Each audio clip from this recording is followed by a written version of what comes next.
Today I'm taking you to a textile manufacturing mill that makes towels out of raw fibers.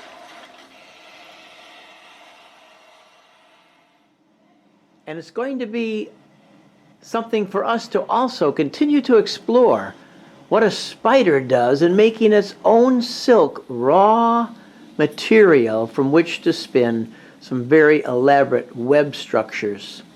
And with that technique, it allows the spider to catch its very prey for dinner.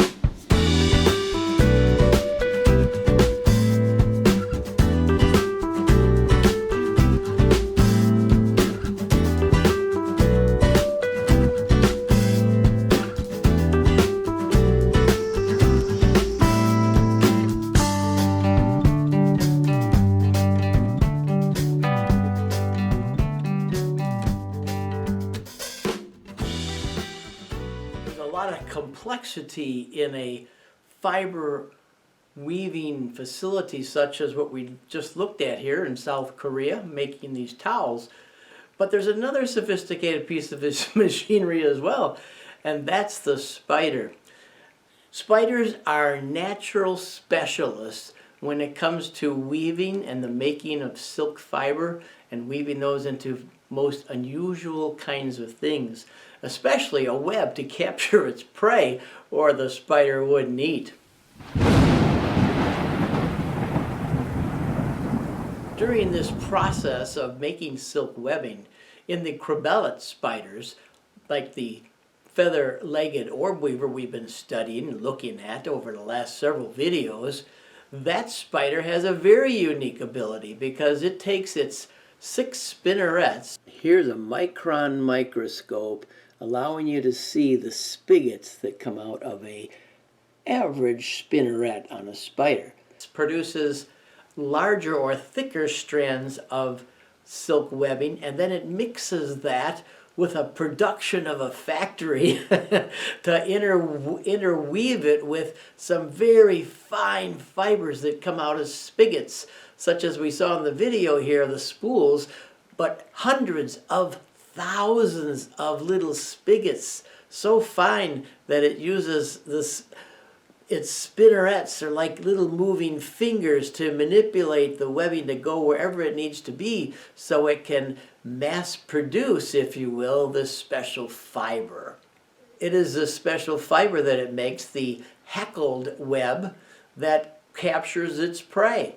It's kind of like, in a strange way, like the Velcro we looked at, but much more refined and much more sophisticated in its making and in its capturing technique and ability. Now this is one way that this spider captures its prey, with a dry, pulled webbing. There's 2 more ways that this spider uses its webbing to capture its prey. We're going to take a look at both of those in just a moment. I want to close with this thought. I'm going to read it because it's a quote from a research scientist on spiders, and regarding all this fine, elaborate work that they do to produce and weave their webs. Here's what he said, comparing this with what man's efforts are to produce machinery to do what the spider does, all in one little animal. And here's what he says. In comparison to the elaborate nanofiber extraction and handling process by the spider's calamastrum, the human endeavors of spinning and handling of artificial nanofibers is still a very primitive technique and process. With that, let's take a look and find out what the other 2 web techniques this spider uses to capture its prey. As I get into the second way this spider uses its web to capture prey, I want to just share a little story from my childhood days. Oh, this was back when I was a little boy. And there were a group of maybe 8 of us from the church I went to. And our teacher took us down to Chicago to the Chicago Temple, which is, I think, about a 20-story plus a steeple on top, but you have to take a winding staircase to get right up into the steeple. It was really cool for a kid at my young age to see this. And here's something I'll never forget when we think about electricity. Now I'm a person who does my own electric. I wired my whole house. My father taught me all about electric wiring, etc. But here's something that happened to me as a child, and it puts the fear into me. Like some people are afraid of spiders. Hey, with me, it was, well, I'll tell you the story. At the lobby level in the Chicago Temple, there was a few elevators there.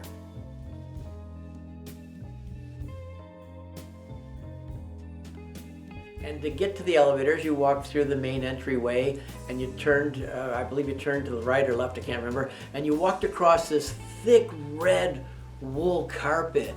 I didn't know it was wool at the time, but it was beautiful. I'd never seen anything quite like that, and it was stretched the whole lobby.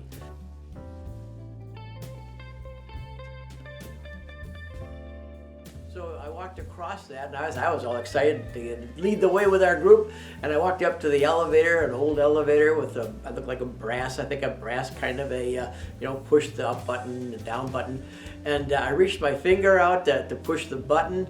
And right when my finger got about an inch away from the elevator's button, a spark about an inch long, blue in color, jumped from my finger to the button. And I heard a snap. I jumped back, jumped up in the air. I probably let out a scream. I don't remember. As a boy, you don't want to let out screams, but I could have. To this day, I am afraid of static electric charge shocks. You know, the kind of somebody just touch you. I'm like a little baby. I just can't handle it. I'll jump, I'll scream. I've had my coffee in my hand. I dropped my cup of coffee. Hate those things. Now, I don't mind sticking my finger or something with 110 volts in the wall and have electricity run up my arm or up my elbow. I'd rather deal with that. That's no big deal. But to get a little static shock, hate it. I just hate it. Well, that's a prelude as to where we're going about the spider's next way it uses its web. And this is really fantastic how this works, to create something electrifying. I've been talking about that term. Let's see how that works in this spider's web making process.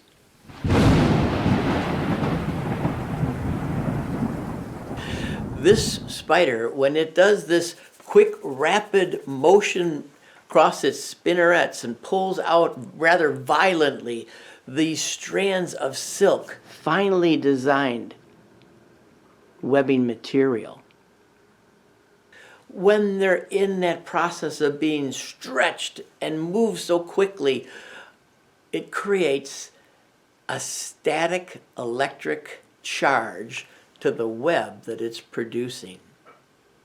Now, why would that be important at all? Let me demonstrate how this works. This electrical charge that goes into this fine webbing. And what in the world does that do to help capture prey? Let's talk about that now. For this illustration, I have a black balloon here.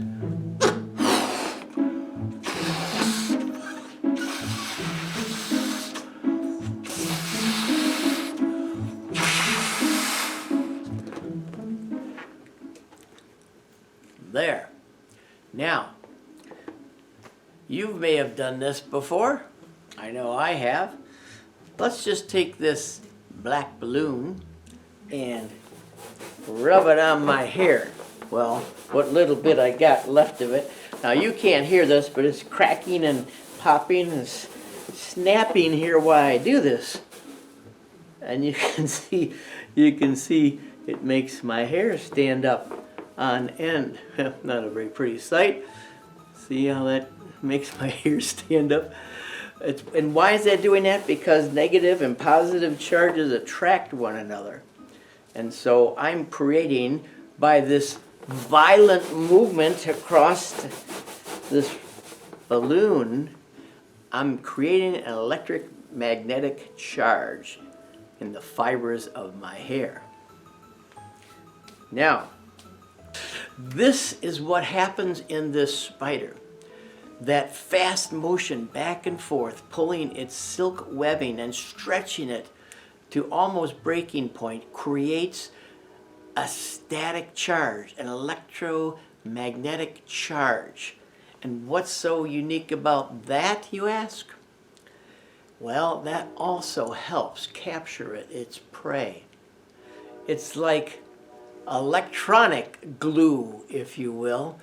It pulls the insect and attaches it right to the web with that electromagnetic charge. But the insect probably carries the one charge, and the spider's production of the webbing that's been supercharged by the combing technique creates an opposite charge.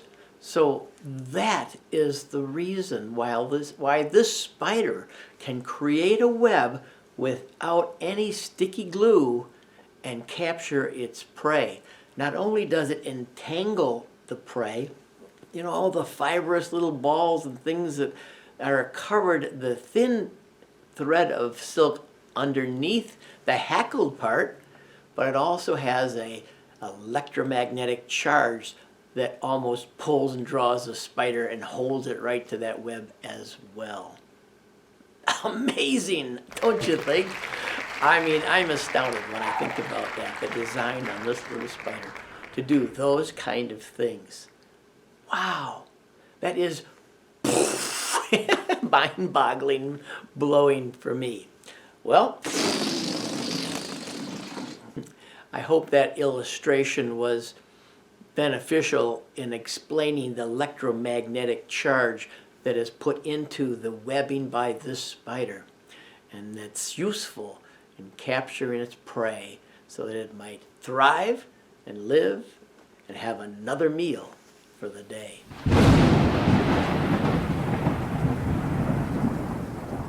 The third area also has to do with a way this spider uses its webbing in a most unique way.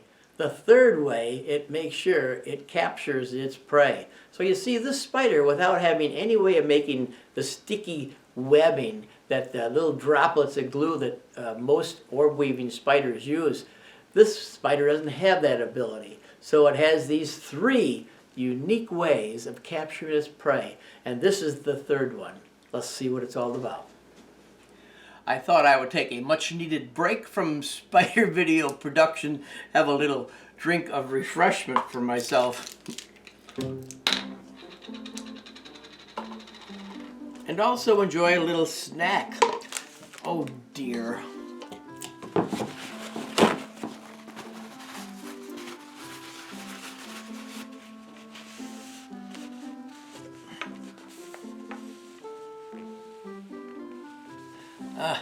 Nice paper towel to the rescue. You know, that reminds me of something about this spider that we've been talking about.